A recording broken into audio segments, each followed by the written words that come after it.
endorsement is somehow related with the negotiable word in negotiable instrument, and I guess everyone knows what is the meaning of negotiable instrument. What is that? Who is going to tell me what is negotiable instrument? Raise your hand. Negotiable instrument क्या है? Who is going to tell me? Because the whole chapter endorsement is dependent on that topic only. So who is going to tell me about the endorsement? Negotiable instrument. Negotiable instrument is a signed document that it is a signed document that promises the sum of payment to the person on the specified date, and it is a transferable instrument. Anyone else who is going to tell me about that? What is the meaning of negotiable instrument? Anyone else? क्या होता है negotiable instrument? तो बताएगा मुझे. Okay. So let's move towards this topic. Yes, Abhijit. Yes, Abhishek. A negotiable instrument defined under the section of 13 of Negotiable Instrument Act 1881. It states it is a written document which specifies the payment to the police, specify the payment of the document to the bearer on the specific date. Very good.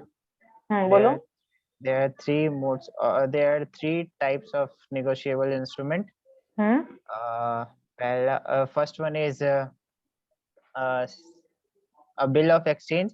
Second one is a check. Third one is promissory note. Yes, ma'am. Promissory note. Okay. Okay. चलिए. So we all understand that what is the negotiable instrument is. It is that kind of instrument which is provided by the creditor to the debtor or debtor to the creditor. Why? Because of the paying the amount after certain period or after some time. So the word why the negotiable is used here, because there is a term, it is derived from the word negotiation. जहाँ पर हम negotiate करते हैं, किससे करते हैं negotiate? यानी creditor से negotiate करते हैं कि भाई अभी तो मेरे पास पैसा नहीं है, लेकिन कुछ समय के बाद मैं तुम्हें ये पैसा जरूर पे करूंगा, और उसके लिए कुछ प्रूफ और इंस्ट्रूमेंट जो रिक्वायर्ड होता है वो उनको प्रोवाइड किया जाता है. जैसे प्रोमिसरी नोट में क्या होता है कि डेटर खुद से क्रेडिटर को अपने तरफ से नोट प्रोवाइड करता है, प्रोमिसरी नोट, और कहता है कि भाई इसमें जो डेट है उससे पहले पहले मैं आपको, लास्ट डेट उसे मेंशन होता है, उससे पहले पहले मैं आपको आपके पैसे का पेमेंट कर दूंगा. ठीक है.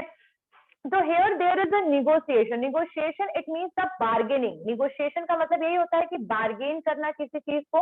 जैसे कि अगर हमें कुछ ड्रेस खरीदना होता है तो we are doing the negotiation. We are bargaining the price. The same thing is here done by the debtor for the creditor, that they are negotiating with the creditors in terms of payment the amount. Clear हो गया? यहाँ तक तो सबको समझ में आ गई point.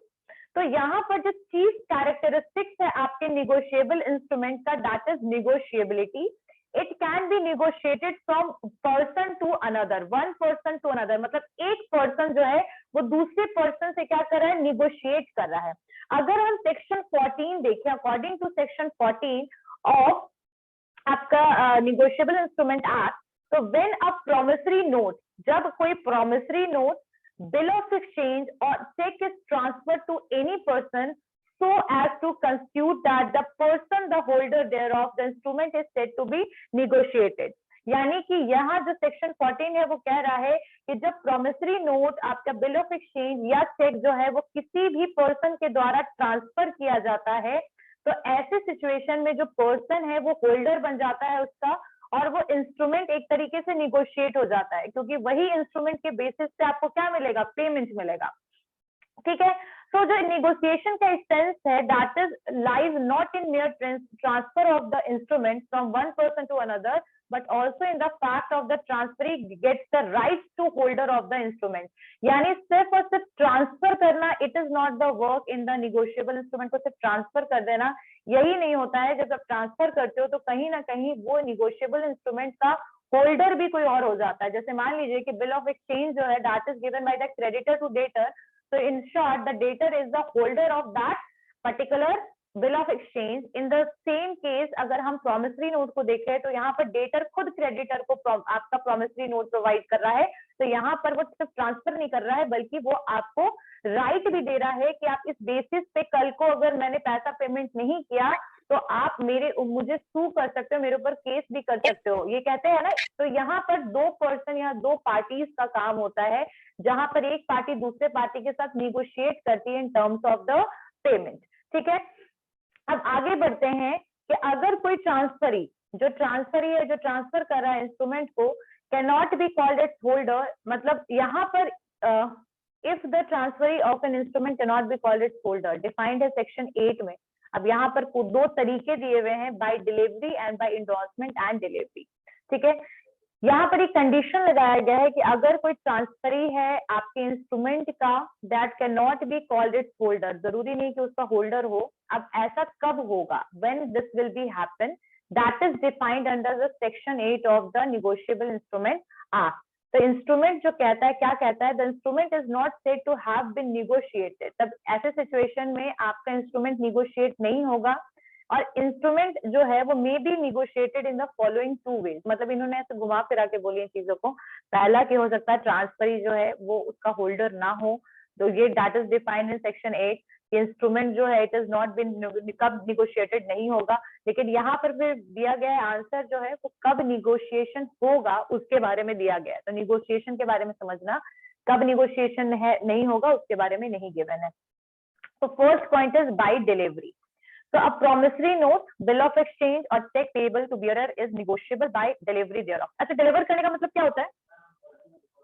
What is the meaning of deliver? यहाँ पर डिलीवरी का मतलब क्या है कि मान लो ट्रांसफर, हाँ, जो प्रॉमिसरी नोट है या बिल ऑफ एक्सचेंज है या चेक जो है, that is payable to bearer to the negotiable by delivery thereof. मतलब कि यहाँ पर सिचुएशन क्या आएगा कि मान लीजिए कि मैंने किसी को दे दिया भाई प्रॉमिसरी नोट दे दिया, ठीक है, ए ने बी को प्रॉमिसरी नोट दे दिया। अच्छा, मैं यहाँ पर शेयर कर रही हूँ स्क्रीन। डिलीवरी का मतलब क्या है कि अगर मान लीजिए कि कोई promissory note, bill of exchange या चेक जो है, that is payable to bearer. Payable to bearer का मतलब क्या है, जैसे मान लीजिए कि यहाँ पर ए है और एक बी है, तो यहाँ दो पार्टी है। ए जो है that is creditor and B is debtor. B जो है वो डेटर है, यानी कि बी ने कोई उधार लिया होगा ए से, और ए यहाँ पर क्रेडिटर है। मान लीजिए कि ए ने बी को दिया बिल ऑफ एक्सचेंज। क्या दिया? Bill of exchange. अब जब बिल ऑफ एक्सचेंज ए ने बी को प्रोवाइड किया, क्योंकि यहाँ पर क्रेडिटर जो है वो डेटर को मतलब बिल ऑफ एक्सचेंज प्रोवाइड करता है, तो ऐसे सिचुएशन में जिसने बियर कर रखा होगा उस पर्टिकुलर आपके आपके निगोशिएबल इंस्ट्रूमेंट को, वही उसी को ही पेमेंट देना या फिर पे करने का राइट होगा। ठीक है, तो प्रॉमिसरी नोट या बिल ऑफ एक्सचेंज या फिर चेक जो है दैट इज पेएबल, तभी बिल ऑफ एक्सचेंज पेएबल होगा जब आपका जिसके पास भी निगोशिएबल इंस्ट्रूमेंट पाया जाएगा। जैसे मान लीजिए कि बी जो है उसके पास बिल ऑफ एक्सचेंज है, तो it means that B is liable to pay A above for that particular money. जो भी पैसा होगा वो बी जो है वो ए को पे करेगा।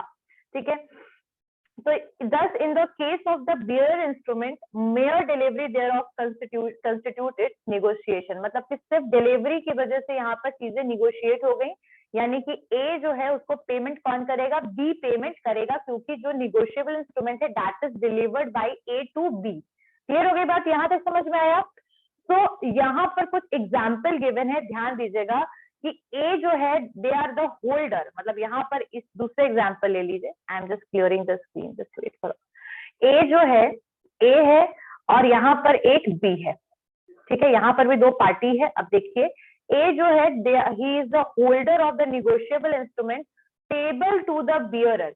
मतलब पेबल टू द बियरर का मतलब ये है कि जो ए है उसके पास कोई निगोशिएबल इंस्ट्रूमेंट है, और यहाँ पर वो पे करेगा किसको? Bearer. It is payable to the bearer, जिसके पास होगा उसको पे किया जाएगा। Deliver it to B's agent to keep it for B, the instrument is thus negotiated. यानी कि ए के पास निगोशिएबल इंस्ट्रूमेंट था, इसको पेमेंट मिलता। अब इसने क्या किया? बी के एजेंट को पास कर दिया, कोई भी बी है उसका एजेंट को पास कर दिया। अब वो बियरर जो चेक जो भी होगा, जो भी आपका निगोशिएबल इंस्ट्रूमेंट होगा, that will be made payment to the B. यानी कि जिसके पास डिलीवर किया जाएगा वो निगोशिएबल इंस्ट्रूमेंट, वही उसको पे करने के लिए या उसके पेमेंट लेने के लिए लाइबल हो जाएगा। आगे बात समझ में यहाँ तक? क्लियर हो गया? Yes, बात ma'am. समझ में आया? ठीक है। अब नेक्स्ट पॉइंट है कि ए जो है वो होल्डर है निगोशिएबल इंस्ट्रूमेंट का, पेबल टू द बियरर, मतलब पेमेंट होगा बियरर को, एंड जो इंस्ट्रूमेंट है is in the hands of A's banker who is at the same time the banker of B also. यानी कि मान लीजिए कि ए एंड बी में ए के बैंकर के पास वो निगोशिएबल इंस्ट्रूमेंट चला गया और वही बैंकर जो है वो बी का भी बैंकर है, ठीक है।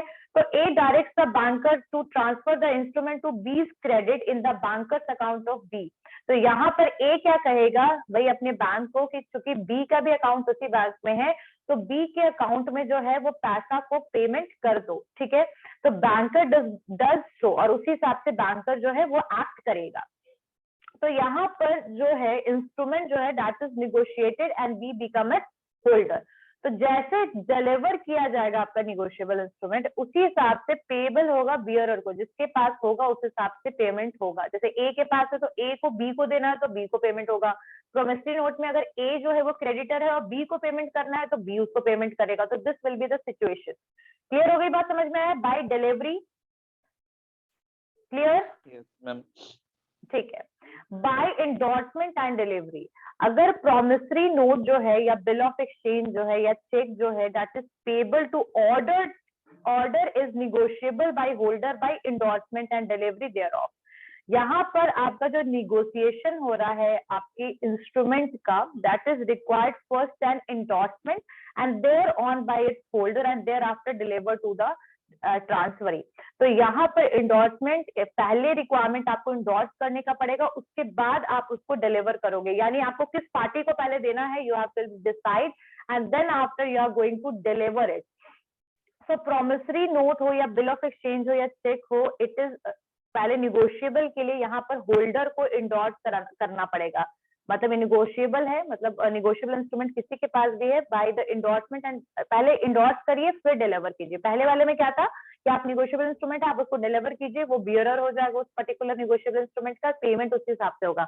यहाँ पर first you need to endorse, ठीक है। अब इंडोर्समेंट का मतलब क्या है ये पहले क्लियर करते हैं, फिर ये वाला पॉइंट अपने आप क्लियर हो जाएगा। Endorsement and delivery, just wait for a minute. हाँ, तो सेक्शन 15 जो है वो इंडोर्समेंट के बारे में बोलता है कि इंडोर्समेंट क्या है, what is the meaning of endorsement, और इसको मैं आपको अलग से भी लिखवा दूंगी इसका answer.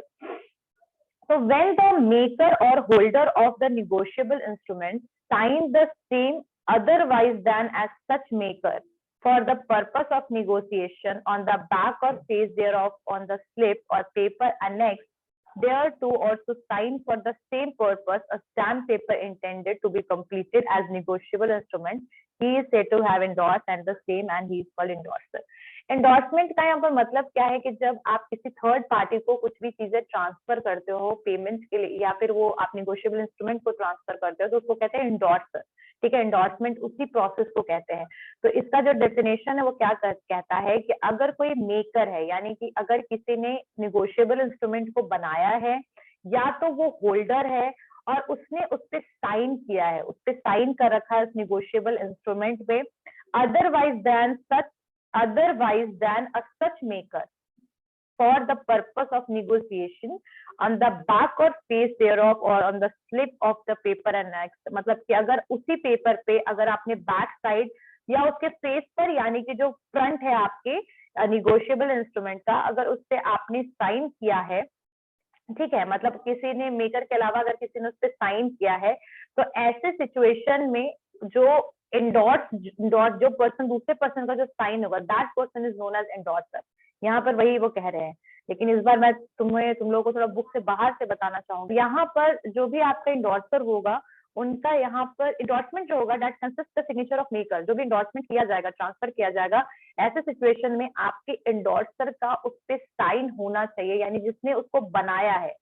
Does endorsement consist of signature of the maker? endorsement में जो बनाने वाला निगोशिएबल इंस्ट्रूमेंट बनाने वाला है उसका सिग्नेचर होना चाहिए, ठीक है। और उसके अलावा अगर कोई और है जिसका सिग्नेचर उस पे है तो मतलब it is essential to have the maker का उस पे सिग्नेचर होना जरूरी है। आई थिंक इसका मतलब यही है। एक बार मुझे इसका देखो, आई एम जस्ट टेलिंग यू, जो इंडोर्समेंट होगा उसमें क्या होगा कि जो बनाने वाला पर्सन है जिसने निगोशिएबल इंस्ट्रूमेंट बनाया उसका साइन होना जरूरी है और जिसको आप मतलब और जिसको आपको देना है आप उसको दो, ठीक है।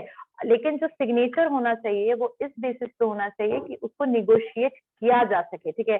यानी कि अगर आप थर्ड पार्टी को देना चाहते हो, तो अगर ए और बी है और बी जो है वो थर्ड पार्टी को प्रोवाइड करना चाहता है, तो उसमें ए का भी सिग्नेचर होना चाहिए। एक minute, I am sharing the screen.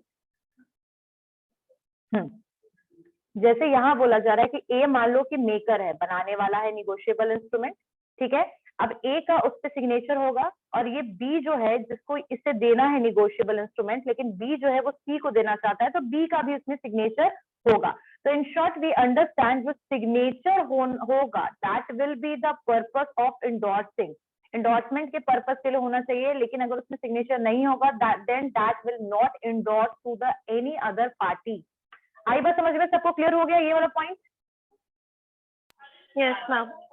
Okay, चलो अब लीगल प्रोविजंस क्या है regarding to endorsement. Before that please writing of endorsement right. An endorsement is an amendment, amendment का मतलब change. An endorsement is an amendment और special clause to a document और contract. मतलब ये एंडोर्समेंट एक special clause होता है, या फिर आपका कह सकते हो कोई अमेंडमेंट होता है, चेंज होता है। मैं बताऊंगी क्या है ये। एन एंडोर्समेंट का सिर्फ मतलब लिखिए। An endorsement is an amendment और special clause to a document और contract and authorising signature, comma डाल के लिखिएगा, एन ऑथराइजिंग सिग्नेचर और a public declaration of support specific type declaration of support specific type includes insurance signature and licence endorsement. ये इसको रहने दो, specific मत लिखो, बस यहीं तक लिख रहा है। एंडोर्समेंट इज एन अमेंडमेंट और special clause to a document और कॉन्ट्रैक्ट एंड ऑथराइजिंग सिग्नेचर और a public declaration of support,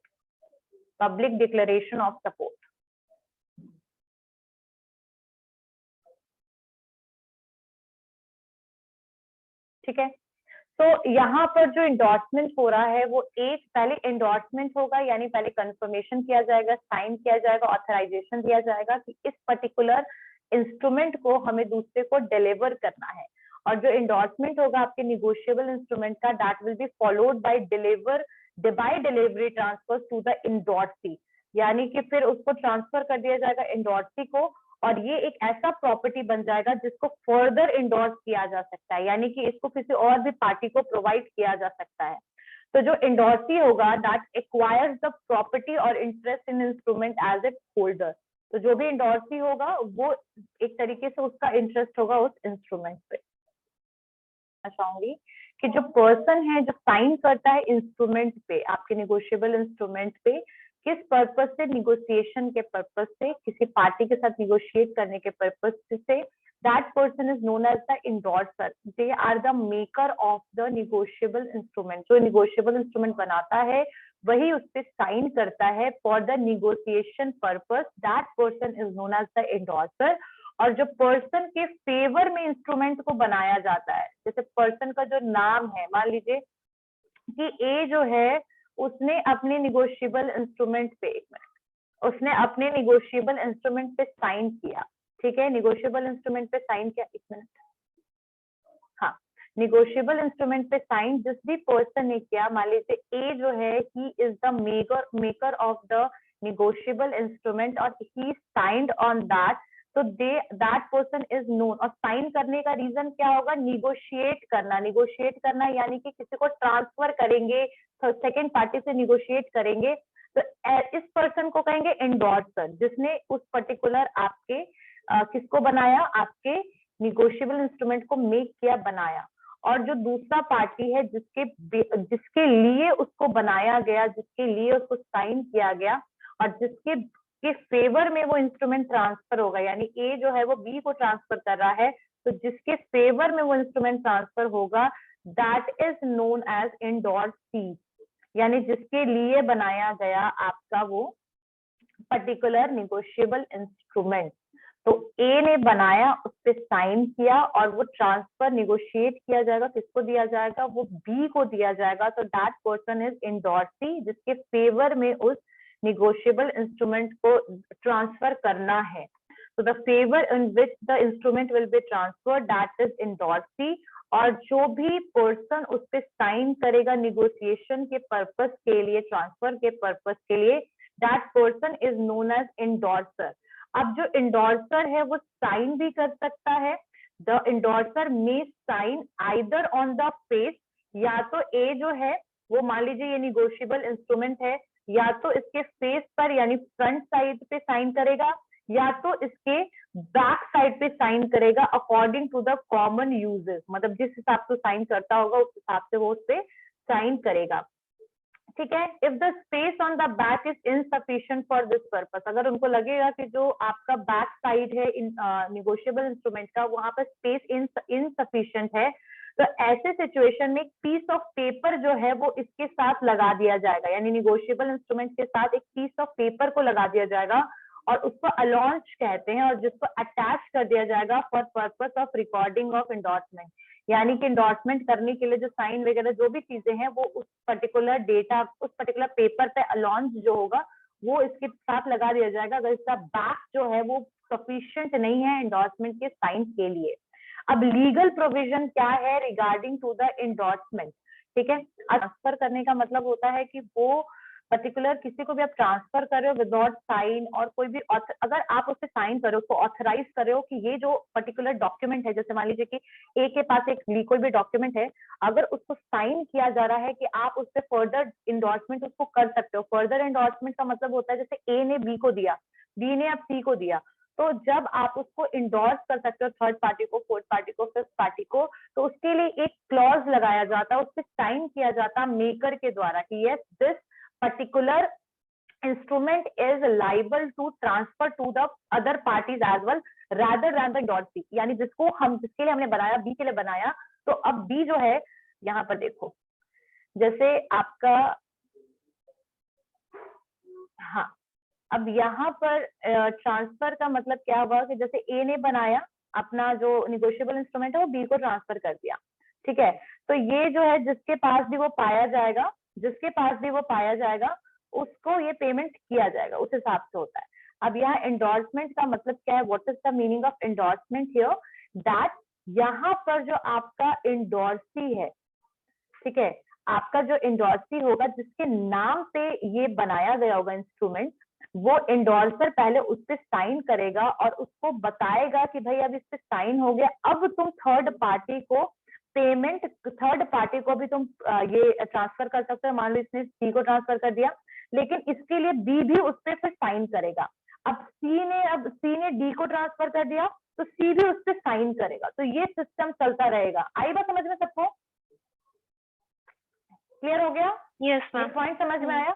तो यही बस है कि इंडोर्सर वो होगा जो साइन करेगा आपके निगोशिएबल इंस्ट्रूमेंट पे, और एंडोर्सी वो होगा जिसके लिए वो साइन किया जाएगा। एंडोर्सी जो बेसिकली उस पर्टिकुलर इंस्ट्रूमेंट को लेगा। ठीक है। अब लीगल प्रोविजंस क्या है regarding to the endorsement? Endorsement के रिगार्डिंग क्या क्या लीगल प्रोविजंस है वो देखते हैं कि जो एंडोर्समेंट होता है निगोशिएबल इंस्ट्रूमेंट का, followed by the delivery transfer to the endorsee the property therein with the right further negotiation. यानी कि बहुत इजी कॉन्सेप्ट है ये, एकदम ध्यान से सुनिए, बहुत इंटरेस्टिंग है कि यहाँ पर जो एंडोर्समेंट हो रहा है निगोशिएबल इंस्ट्रूमेंट का, उस पर साइन करने का रीजन उसको ट्रांसफर करना, फर्दर ट्रांसफर करने के लिए, एंडोर्सी को अलाउ करने के लिए बेसिकली यहाँ पर सिग्नेचर किया जा रहा है एंडोर्सर के द्वारा। यानी एंडोर्सर आपको खुद अलाउ कर रहा है। जैसे मान लीजिए, इसको फ्रेंड्स के कॉन्सेप्ट में समझिए कि मान लीजिए मान लीजिए प्रिया है और अभिजीत है, सोनू है और राजवी, 4 बच्चे हैं मान लीजिए यहाँ पर। तो 4 बच्चे में से यहाँ पर जो प्रिया है उसने बेसिकली किसी को कुछ पैसे, मतलब किसी से कुछ पैसे उधार पे लिए, एग्जाम्पल के लिए। अब प्रिया जो है वो उधार लिया उसने मान लीजिए अभिजीत से। अब अभिजीत जो है वो क्या करेगा कि प्रिया को या तो प्रॉमिस, ये बिल ऑफ एक्सचेंज दे देगा, मान लो कि बिल ऑफ एक्सचेंज दे दिया। अब जब एंडोर्सर कौन हो गए यहाँ पर? एंडोर्सर हो गया अभिजीत, क्योंकि उसने यहाँ पर बनाया निगोशिएबल इंस्ट्रूमेंट को, उसने साइन कर दिया। अब प्रिया क्या करेगी? उसको पास ऑन कर देगी राजवी को, लेकिन उसके लिए वो भी उस पर साइन करेगी, और फिर राजवी बाद में उसको पास ऑन कर देगा सोनू को, तो वो भी उस पर, फिर फाइनली राजवी भी उस पर साइन करेगी। तो एंडोर्समेंट का पर्पस ये होता है कि खुद से आपको एंडोर्सर कह रहा है कि हाँ आप जिसको मन है, जितने पार्टीज को मन है, आप उसको पास ऑन करते जाओ, मतलब थर्ड पार्टी को ट्रांसफर करने का राइट आपको एंडोर्सर दे रहा है। सो एंडोर्समेंट ऑफ निगोशिएबल इंस्ट्रूमेंट जो है that is followed by the delivery. Endorsement के बाद हम उसको डिलीवर करते हैं और पार्टी को राइट, इंडोर्सी को राइट देते हैं कि भाई आपके पास राइट है फर्दर निगोशिएशन का, मतलब दूसरे पार्टीज को पास ऑन करने का आपके पास राइट है, and that is basically mentioned under the section 50।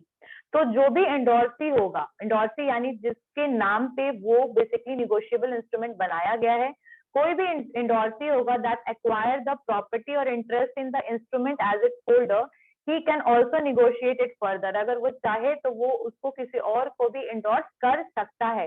His right can यानी कि अपना पूरा का पूरा वो bill of exchange he transfer कर देगा, या तो कुछ रिस्ट्रिक्टेड कर देगा एंडोर्सर को, कुछ रिस्ट्रिक्टिव एंडोर्समेंट कर देगा।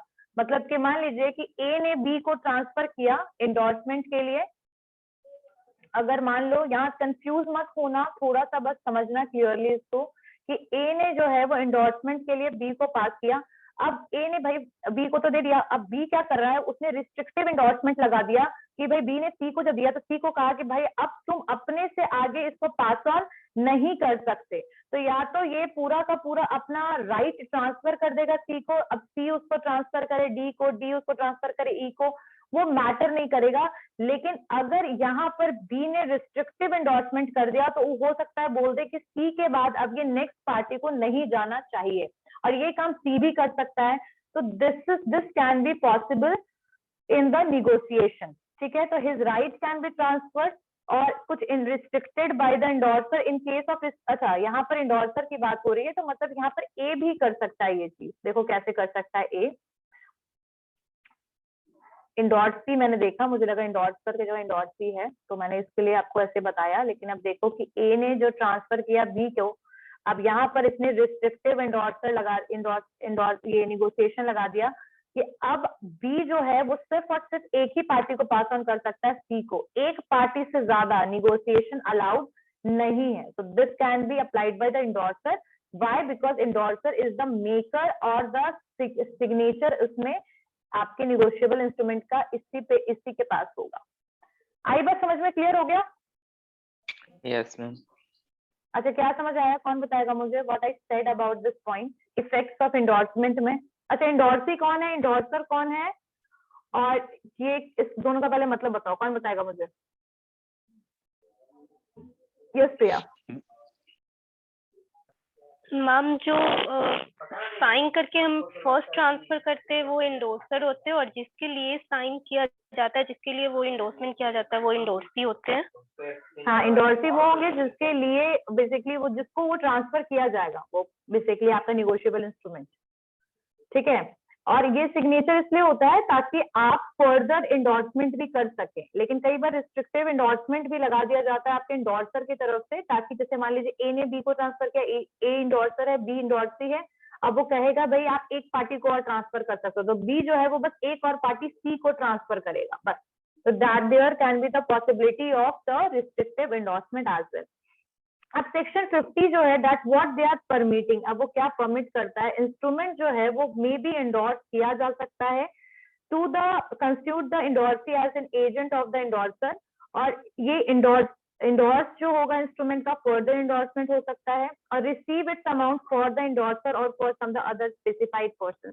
अब ऑब्वियस बात है कि जब वो एंडोर्समेंट जो है वो पार्टीज टू पार्टीज आगे बढ़ता जाएगा, तो फाइनली जो अमाउंट पेमेंट होगा फॉर द एंडोर्सर को, जो अमाउंट पेमेंट होगा, यानी कि मे बी हो सकता है वो क्रेडिटर हो, तो बिल ऑफ एक्सचेंज जो है वो मान लीजिए क्रेडिटर के द्वारा बनाया गया है, तो ऐसे सिचुएशन में जो अमाउंट रिसीव होगा एंडोर्सर को वो किसी और अदर स्पेसिफाइड पर्सन के द्वारा होगा, क्योंकि एंडोर्समेंट में आपने निगोशिएबल इंस्ट्रूमेंट को फर्दर ट्रांसफर करने का इजाजत दे दिया, परमिशन दे दिया।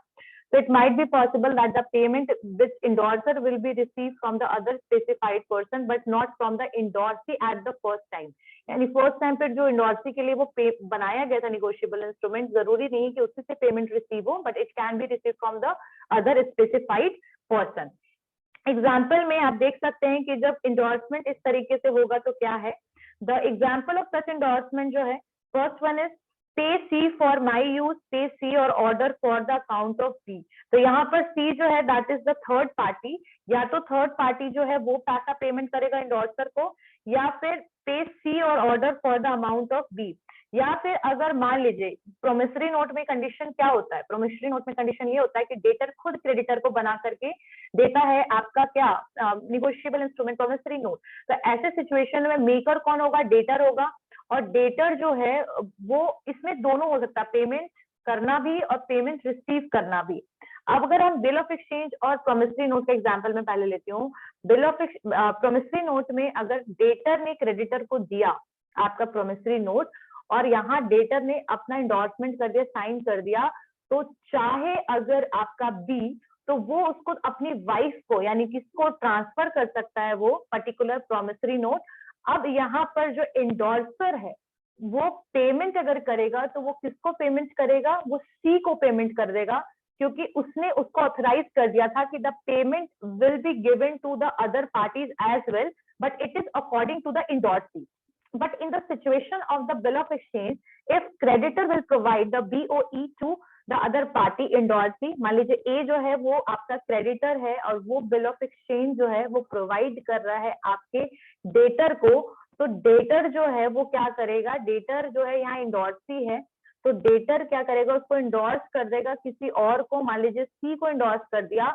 अब सी जो है वो ए को पेमेंट करेगा, ठीक है। तो यहाँ पर जो भी मेकर होगा that person will be the endorser, that person will be the endorser who is the maker of the negotiable instrument, because that his signature or her signature is going to give the authority to further negotiation of that instrument. Clear हो गई बात, समझ में आ गया? Yes ma'am. Clear हो गया, चलिए। अब नेक्स्ट वन इज एंडोर्सर। यहाँ पर एक नेक्स्ट पॉइंट है, दैट इज यहाँ पर कुछ लीगल प्रोविजंस है एंडोर्समेंट के रिगार्डिंग। यस आशुतोष। मैम तो जो इंडोर्सी होगा वो जो थर्ड पार्टी को ट्रांसफर करेगा, तो वो तो थर्ड पार्टी के लिए वो फिर से इंडोर्सर बन जाएगा। बिल्कुल बिल्कुल बिल्कुल, फिर थर्ड पार्टी के लिए इंडोर्सर हो जाएगा, क्योंकि कहीं ना कहीं जो फर्स्ट पार्टी इंडोर्सर होगा उसने राइट दिया है इंडोर्सी को कि you can also endorse it to the next. So in that situation, it might be possible that that person will become the endorser. ठीक है, अब यहाँ पर वो क्या बन सकता है, आपका एंडोर्सर बन सकता है, बिल्कुल बन जाएगा एंडोर्सर। क्लियर हो गई बात, समझ में आ गया? तो मैम तो उसमें भी हो सकता है, उस केस में जो फर्स्ट पार्टी होगा ए होगा तो उसका तो राइट तो खत्म हो सकता है, अगर उसमें अगर मेंशन नहीं हो कुछ, तो अगर जो नहीं, ए का राइट खत्म हो ही नहीं सकता, बिकॉज ए जो है वो अभी भी उसी ऑथोरिटिक पोजीशन पे है जहां पर उसको पेमेंट रिसीव करना है।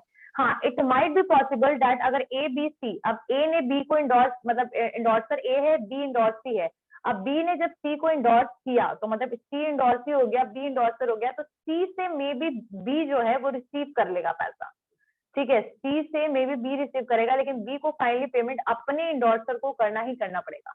क्लियर हो गया बात, समझ में आया? Yes ma'am.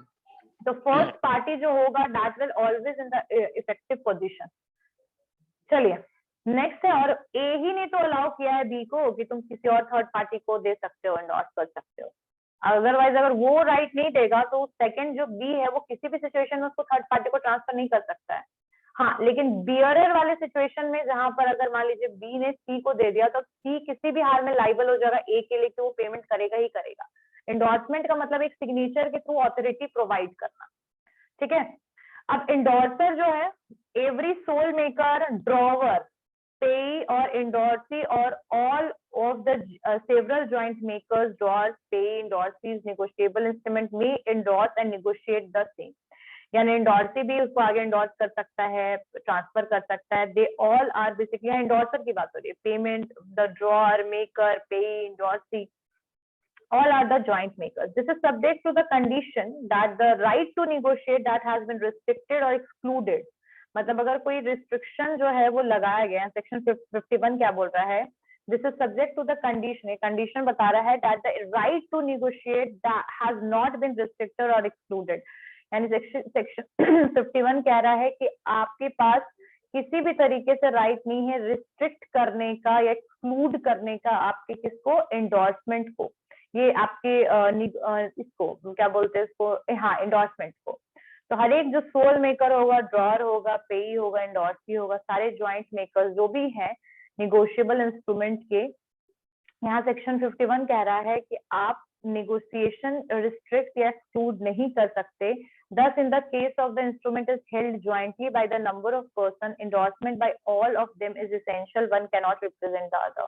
It means that अगर आपने मान लीजिए ग्रुप ऑफ पीपल ने कहीं पैसे लिए हों उधार पे, group of people 1 2 3 4 5 peoples are there, तो यहाँ पर अगर 5 लोगों को आप एंडोर्समेंट का अलाउ कर रहे हो, तो ये पांचों लोग जो हैं, जब तक दूसरा 5 में से अगर कोई एक भी पर्सन कह रहा है कि भाई मैं एंडोर्समेंट नहीं करना चाहता हूँ, तो बाकी के 4 लोग एंडोर्स नहीं कर सकते हैं उस पर्टिकुलर इंस्ट्रूमेंट को. तो अगर जो आपका बोल सकते हैं कि निगोशिएबल इंस्ट्रूमेंट जो है, अगर वो ज्वाइंटली होल्ड किया गया है नंबर ऑफ पर्सन के द्वारा, तो ऐसे सिचुएशन में the endorsement can be done only when everyone is agree with that. एक कोई उसको रिप्रेजेंट नहीं कर सकता है. अच्छा, यहाँ पर एक और वर्ड है, the absence of words or order in instrument or endorsement thereon does not restrict further negotiation. यानी कि यहाँ पर तो वर्ड और ऑर्डर है इंस्ट्रूमेंट में या फिर एंडोर्समेंट में, कोई रिस्ट्रिक्शन वो नहीं लगा रहा है आपके नेगोशिएशन पे. एग्जाम्पल देखते हैं. यहाँ पर एग्जाम्पल क्या है? A bill is drawn. A bill का मतलब है bill of exchange. A bill is drawn payable to A or order. Endorses it to B, but the endorsement does not contain the word or order or any equivalent word. B may further negotiate the instrument. तो यहाँ पर बोला जा रहा है कि अगर एक बिल जो है वो ड्रॉन किया जा रहा है, किसके द्वारा? ड्रॉन पेबल टू ए, यानी एक बिल जो है that is drawn payable to A or order. ए जो है उसने इंडोर्स कर दिया इसको बी को, बट इंडोर्समेंट जो है वो अगर और वर्ड और ऑर्डर वर्ड नहीं कंसिस्ट कर रहा है, तो बी जो है उसको निगोशिएट कर सकता है बाकी फर्दर इंडोर्सीज को. यहाँ पर इसका जो मतलब है और ऑर्डर, मतलब ऑर्डर जो चेक मैंने तुम लोगों को बता रही, यहाँ पर ऑर्डर वाला वर्ड नहीं है, इसीलिए यहाँ पर इंडोर्समेंट जो है that can be possible to the other parties as well.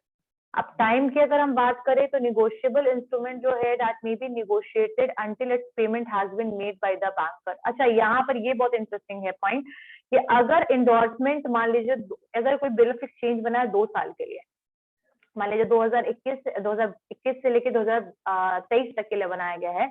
अब 2023 से पहले अगर उस बिल ऑफ एक्सचेंज चेक या प्रॉमिसरी नोट से पेमेंट हो जाएगा, तो आप इसको इंडोर्स फर्दर नहीं कर सकते हो. तो जो भी इंडोर्समेंट होगा that will be by the date which is mentioned in that particular negotiable instrument. अगर 2 साल के जनवरी में लास्ट नेक्स्ट डेट है 2023 जैन, तो उससे पहले यू हैव टू पे.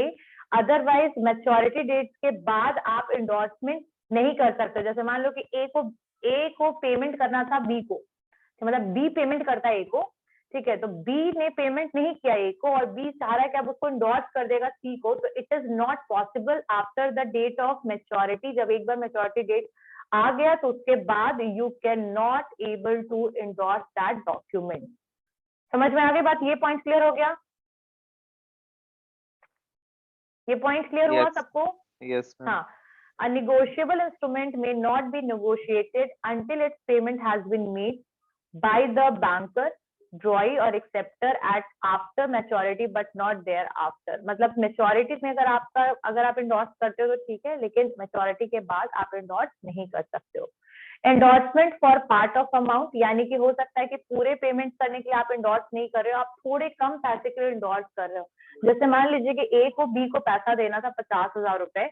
अब ए जो है वो इंडोर्स करना चाह रहा है सी को, लेकिन 50,000 रुपए में से वो 25,000 रुपए से इंडोर्स करना चाह रहा है. मतलब फुल राइट वो नहीं ट्रांसफर कर रहा है, वो बस हाफ राइट ट्रांसफर कर रहा है. तो ऐसे सिचुएशन में क्या होगा कि जो इंस्ट्रूमेंट है वो must be endorse for its entire amount, पूरे के पूरे एंटायर अमाउंट के लिए उसको इंडोर्स करना पड़ेगा. सेक्शन 56 क्या कहता है आपके निगोशिएबल इंस्ट्रूमेंट एक्ट 1881 का कि no writing on negotiable instrument is valid for the purpose of negotiation if such writing purports to the transfer only a part of the amount appearing to be due on the instrument. यानी कि अगर instrument में due amount 50,000 rupees है, तो किसी भी situation में आपका जो सेक्शन 56 कहता है कि आप पार्ट ऑफ पेमेंट के लिए इंडोर्समेंट नहीं कर सकते हो. यानी कि अगर 50,000 में से 25,000 के लिए आप इंडोर्स कर रहे हो, तो it is not possible. Endorsement will be done entirely for the whole amount. ठीक है, तो इंडोर्समेंट जो है अगर पार्ट ऑफ अमाउंट के लिए it is a invalid thing. अगर आप उसने उस पर साइन भी कर दिया कि भाई हाफ अमाउंट के लिए I am endorsing you, then it is not going to work. आई बात समझ में सबको? क्लियर हो गया कि जब भी इंडोर्समेंट होगा that will be for the full amount, ठीक है। But in the case an instrument has been partly paid, it be may be negotiated for the balance of amount provided a note to effect given on the instrument. यानी कि अगर मान लीजिए मैं अभी share कर रही हूँ स्क्रीन, यहाँ देखिए जैसे यहाँ पर दो पार्टी है, ए है और बी है। अब ए जो है उसने बी को दिया इंस्ट्रूमेंट, अब बी जो है वो उसको 50,000 रुपीज देना था, किसको, आपके ए को। अब ए जो है उस जो वेट कर रहा है पैसों के लिए, अब 50,000 में से जो बी है वो सिर्फ ए को मान लीजिए 20,000 ही दे पाया, यानी कि 30,000 रुपए देने में बी असमर्थ हो गया। तो ऐसे सिचुएशन में जो बैलेंस अमाउंट है यानी 30,000 रुपीज का जो बैलेंस अमाउंट बचेगा वो निगोशिएट किया जा सकता है उसके ऊपर, लेकिन उसका राइट कहीं ना कहीं इंडोर्सर के पास होगा, मतलब that can be negotiated, but that is also written in section 56 कि अगर आप बी को 50,000 आपने दिया और 50,000 की जगह 25,000 रुपए के लिए किसी सी को इसने ट्रांसफर किया, तो ऐसे सिचुएशन में हो सकता है कि आपका ये इंडोर्समेंट इनवैलिड हो जाए, क्योंकि यहाँ पेमेंट तो ए को अभी तक कुछ मिला नहीं है, लेकिन बी जो है वो पार्टली पेमेंट करने के लिए किसी और को, पार्टी को प्रोवाइड कर रहा है वो निगोशिएबल इंस्ट्रूमेंट, तो यहाँ पर ये इनवैलिड हो जाएगा। लेकिन अगर बी ने 20,000 रुपीज पे कर दिया ए को, लेकिन 30,000 रुपीज अभी भी बाकी है, तो ऐसे सिचुएशन में जो पार्टली पेड अमाउंट या अनपेड अमाउंट है उसके लिए निगोशिएशन एंडोर्समेंट पॉसिबल किया जा सकता है, ठीक है। पार्टली पेड होने के बाद की बात हो रही है, पेमेंट के बिफोर की बात नहीं हो रही कि आपने पार्टली उसको ट्रांसफर किया हो, राइट, वो नहीं बात हो रही है। यहाँ पर पेमेंट करने के बाद जो बैलेंस अमाउंट बचा है उसके लिए एंडोर्समेंट या उसके लिए आप निगोशिएशन कर सकते हो। In the case of instrument has been partly paid, it may negotiated for the balance of amount, मतलब उसको फिर से निगोशिएशन के लिए आप राइट दे सकते हो बैलेंस अमाउंट के लिए, और उसके लिए आप एक नोट प्रोवाइड करोगे, note that effect is given on the instrument. Clear हो गई बात, समझ में आ गया। और अगर इंडोर्सर चाहे, मतलब जिसने वो बनाया हो आपके इंस्ट्रूमेंट को, if the endorser intend to transfer the document, अगर वो चाहे ट्रांसफर करना डॉक्यूमेंट, तो वो क्या कर सकता है, 2 और मोर इंडोर्सीज को सेपरेटली पैसे के लिए दे सकता है। जैसे ए जो है वो चाहे तो वो बी के कहने पे अपने सी, डी और बी तीनों के नाम पे अपना अपना बेसिकली बोल सकते हैं वो नोट, नेगोशिएबल इंस्ट्रूमेंट प्रोवाइड कर सकता है। If the endorser intend to transfer the document to 2 or more endorsees separately, it will not constitute the valid instrument. लेकिन ये वैलिड इंस्ट्रूमेंट नहीं होगा अगर ए चाहे तो वो अदर पार्टीज को इस तरीके से दे पेमेंट करने के लिए, तो इसमें ये वैलिड नहीं होगा। एक minute, it will not be valid. यहाँ पर कुछ चीजें ध्यान देने वाली क्या क्या है endorsement for a part of the amount में। पहली चीज कि अगर कभी भी चाहे इंडोर्सी तो वो थर्ड पार्टी को इंडोर्स नहीं कर सकता है पार्टली पेमेंट करने के लिए, लेकिन अगर बी ने ए को कुछ पेमेंट पहले से ही कर दिया है यानी पार्टली पेमेंट कर दिया है, तब ए चाहे यानी इंडोर्सर चाहे तब वो बाकी पेमेंट के लिए एक नया निगोशिएबल इंस्ट्रूमेंट जो है वो रेडी करके दे सकता है बी को, और बी फिर उसको ट्रांसफर कर देगा। और अगर ये कंडीशन भी अप्लाई नहीं होगा, अगर ए चाहे तो इंडोर्सी के अलग अलग पार्टीज को सेपरेट प्रोमिसरी नोट और bill of exchange they, it is also invalid. Clear हो गया ये पॉइंट, समझ में आया? ठीक है, Yes, ma'am. next one is the legal representative of deceased person cannot negotiate by delivery only. The legal representative of deceased person जिसकी death हो चुकी है, ऐसे सिचुएशन में it can not negotiate by delivery only. एक minute, यहाँ पर क्या सिचुएशन आएगा, लेट मी सी। अच्छा है, चले तो legal representative of deceased person can not negotiate by delivery only. इसका मतलब क्या है कि अगर कोई प्रोमिसरी नोट है, बिल ऑफ एक्सचेंज है या चेक है payable to the order and endorsed by deceased but not delivered, मतलब कि इसको इंडोर्स किया गया था डिसीज्ड पर्सन के द्वारा यानी जिसकी डेथ हो गई उसके द्वारा उसको इंडोर्स कर दिया गया था, लेकिन वो डिलीवर नहीं हुआ इंडोर्सी को, ठीक है। If the endorser dies after endorsing the instrument payable to the order but without delivering the same to the endorsee, such endorsement shall not be valid and his legal representative cannot complete its negotiation by mere delivery thereof. यहाँ का मतलब इसका ये है कि मान लीजिए कि कोई ए पर्सन था, देखिए मैं शेयर कर रही हूँ स्क्रीन, कि कोई ए पर्सन है, ठीक है। अब इस ए पर्सन ने क्या किया कि अपना निगोशिएबल इंस्ट्रूमेंट जो था उसको रेडी किया और रेडी करके उससे साइन वगैरह सब कर दिया, लेकिन ये बी को ट्रांसफर करने से पहले ही इसकी डेथ हो गई, ए की डेथ हो गई बिफोर, मतलब उसको इंडोर्स करने का राइट मिल गया, मतलब इंडोर्स कर दिया, उसको साइन कर दिया, लेकिन डिलीवरी करने से पहले ही अगर ए की डेथ हो गई तो ऐसी सिचुएशन में जो इसके लीगल रिप्रेजेंटेटिव होंगे, लीगल रिप्रेजेंटेटिव किसके, आपके ए के डिसीज्ड पर्सन के, तो वो सिर्फ डिलीवर करके, उसको डिलीवर करके वो इसको एक वैलिड इंस्ट्रूमेंट में कन्वर्ट नहीं कर सकते। तो ऐसे इंडोर्समेंट में सच नॉट बी द वैलिड और legal representative can not complete the negotiation, वो निगोशिएशन को कंप्लीट नहीं कर सकता है। आई बात समझ में? Yes ma'am. क्लियर हो गया कि अगर इंडोर्सर की डेथ हो जाती है इंडोर्सिंग के बाद इंस्ट्रूमेंट को, मतलब इंडोर्सिंग के बाद डिलीवरी भी तो करना जरूरी है, लेकिन इंडोर्स तो कर दिया लेकिन डिलीवर नहीं किया, तो ऐसे सिचुएशन में जो भी लीगल रिप्रेजेंटेटिव बचेंगे डिसीज पर्सन के, वो किसी भी सिचुएशन में निगोशिएशन को कंप्लीट नहीं कर सकते हैं, that will become invalid. Clear हो गया? समझ में आ गया सबको ये वाला point? The legal representative these persons cannot negotiate by the delivery only. ठीक है। Now the next point is,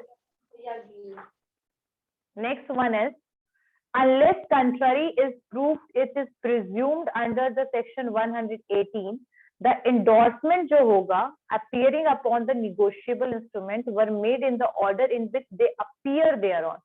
मतलब यहाँ पर इसका मतलब क्या है कि जो endorsement है इंस्ट्रूमेंट का, वो first presume to have been made earlier to the second one, मतलब एंडोर्समेंट तभी पॉसिबल है जब वो पहले से उसको बनाया गया हो, यानी अगर मेकर ने उसको एंडोर्समेंट बनाया है तभी जाकर के, यानी ए अगर एंडोर्सर है तो बी जो है वो उसको एंडोर्स कर सकता है।